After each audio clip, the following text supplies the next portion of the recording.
Melton had 23 tonight. He had 22 recently.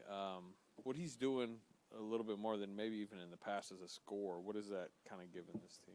I think he's putting the ball on the floor a lot more than he has in the past. But just really having that, another ball handler, playmaker. He's starting to shoot the ball really well, and obviously we know what he's capable of defensively. So just adding a different dynamic, especially to that group that he plays mostly with. Draymond, just how would you assess this team at the halfway mark right now? I think we're in a pretty good spot, figuring it out. Just really figuring out who we are as a team now that we're healthy and whole. I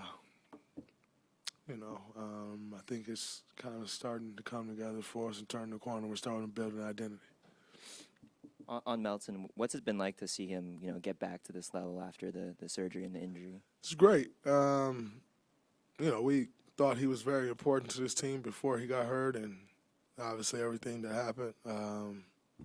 So for him to come back was a big gift for us, and to see how he's playing. Now that he's back from the injury, the minutes are starting to go up. Although he's been doing these in under 20 minutes still, although the restriction has gone up, but. It's very happy for him because I know, the work that he put in to get back.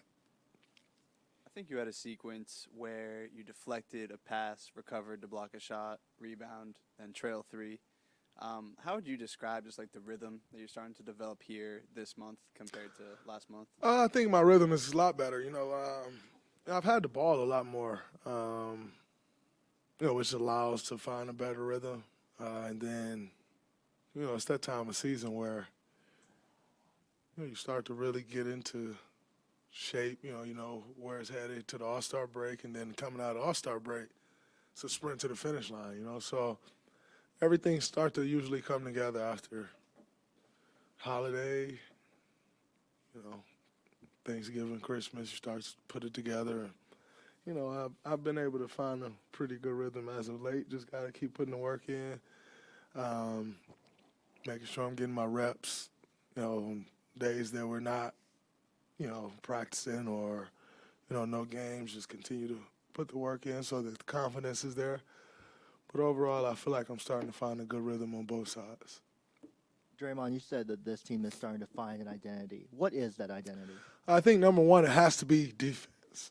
We have to be a really good defensive team because that then allows us to get out in transition, get some easy buckets, which then allows you to operate better in the in the half court.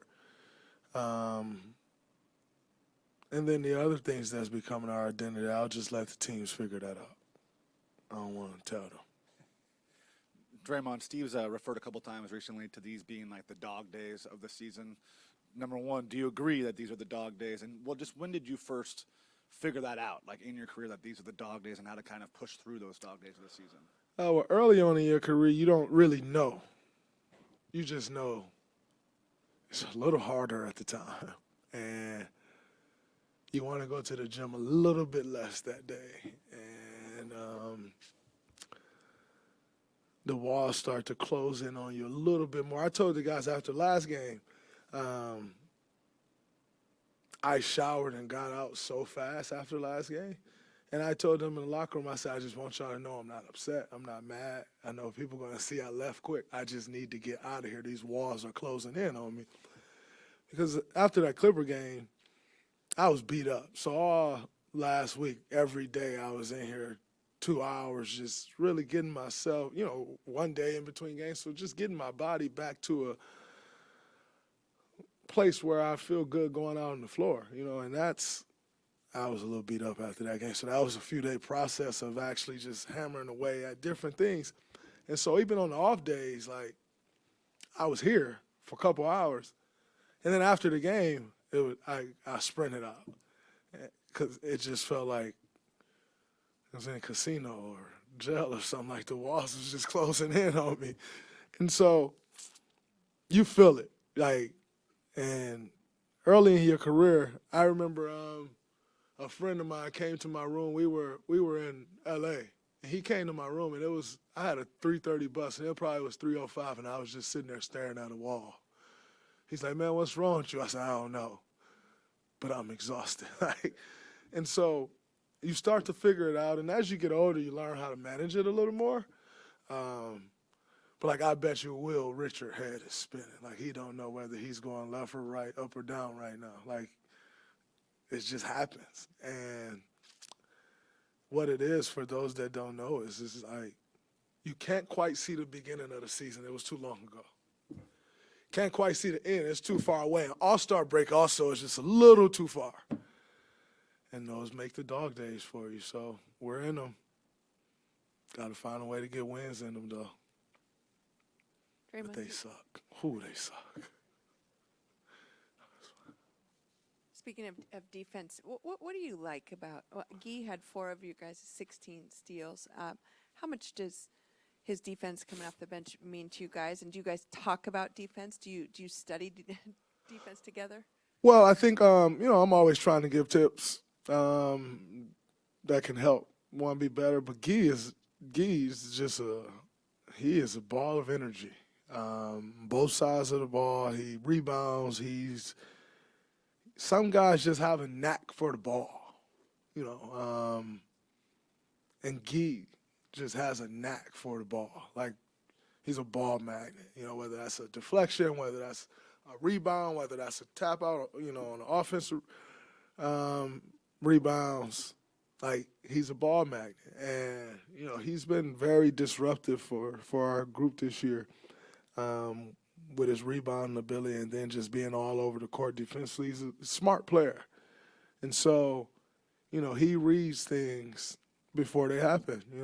Guy, we do this thing where, like, you learn about your teammates and they tell their story. And, like, he was a point guard his whole life. It makes sense because he understands the game from a different vantage point.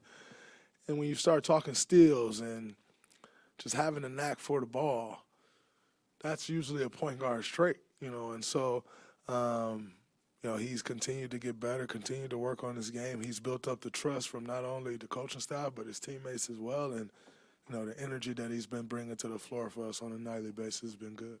Do you get a kick out of giving defensive tips? I mean, is that something that at this stage in your career that you really take a lot of pride in sharing your expertise? I've always probably talked a little too much, but I do enjoy. You play this game for all these years and then you're just done. Like, where does the knowledge go? What did you do? What did you give back to those to keep it moving forward, to keep the game growing? That's all a part of it. Do you just take the knowledge home with you and it's dormant forever? And, like, that's always the interesting thing about sports to me is, like, you get older, you get less valuable. But the older you get, the more knowledge and information you have. But when everybody just kick you because your value's down, like, so then where does that information go? And then you see young guys come into the league their first, second year, and they don't have a clue, But if guys wasn't passing the knowledge back, then everyone's starting from zero.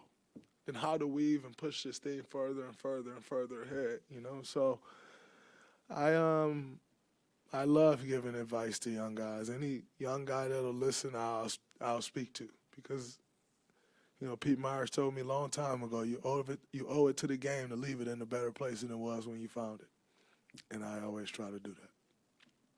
There's a very easy follow-up here then, which is I've heard you on the podcast a little bit, but are you considering coaching more now because of all the things that you mentioned than you may have a few years ago? As I get closer to the end, I think a little bit more about it, and I'm definitely closer than I was a couple years ago. You had asked me 2 years ago, I would have told you hell no. But as you get closer to the end, you start to think like, oh man, what is it that I really want to do? And I don't know that it, it's not an absolute no anymore for me. You start to learn more about it and dig deeper into it. As you get older, you get closer with the coaching staff, you start to see more, So I'm not going to sit here and tell you, yes, I'm going to coach when I'm done. But I won't tell you no anymore. And this is, just so we're clear, this is Michigan State, or this is to stay in the league, assuming that you go that path? Michigan State or Golden State, some would have stayed. Not Wichita State. Hell no, not Washington State. I'm just playing. But, I don't know. We'll see. I still think I got quite a bit left in the tank to keep playing right now. But like I said, it's definitely not a no anymore. I think more and more about it as I continue to go.